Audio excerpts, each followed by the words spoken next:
I would like to ask you another question on the fact that there's been a lot of overrun and ruling from an outsiders in India. Why is that the case, sir? India, when we talk about India today, India is political India.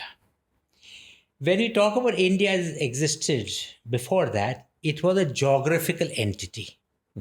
It was a civilization bound together. In that geographical entity, with the Hindu Kush Mountains to our northwest, the Himalayas to our northeast, and the sea below, in this entity there were different kingdoms who were always warring with each other. It was repeatedly done that outsiders would come, exploit one ruler against the other, and take over the area. It is right from the beginning. The first foreign invader was Alexander the Great in 326.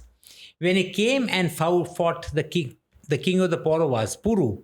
His name was not Porus, he was Puru, the king of the Pauravas. The Raja of Taxila agreed to help him fight. Two other neighboring kings fought on the side of Alexander for him. Similarly, when Muhammad Ghori came to fight Prithviraj Chauhan in the Second Battle of Tarain, the locals assisted him. Babur was invited to India by the Maharaja or by the rulers of Punjab, by the Rajputs themselves. The Rajputs were fighting with each other. So this kind of division which took place, and to give us again a very small example, when the invaders were often allowed, Muhammad Ghori and Muhammad Ghazni were allowed to move through their kingdom of an Indian ruler to go and attack a neighboring ruler. So this is divide and rule, isn't Yes. it? That's what Britishers did as well. So because of that, because of our infighting, we were easy. We were ripe for the picking. Since we are on the subject of division and rule, why do we see that in India and not any other place, any other countries? Okay. Because like I said, India at that time, we had different kingdoms. Even the Rajput Empire was actually a series of different Rajput kingdoms. The Sisodiyas, Mewar, Kushawahas, the Tomars, they all had their kingdoms, and the kingdoms were perpetually warring with each other. Remember, we have got so much diversity in India. Each kingdom had its own traditions, its own language, its own dress code, maybe its own food, whatever. So they were not really one at that point of time. To give you an example, Russia.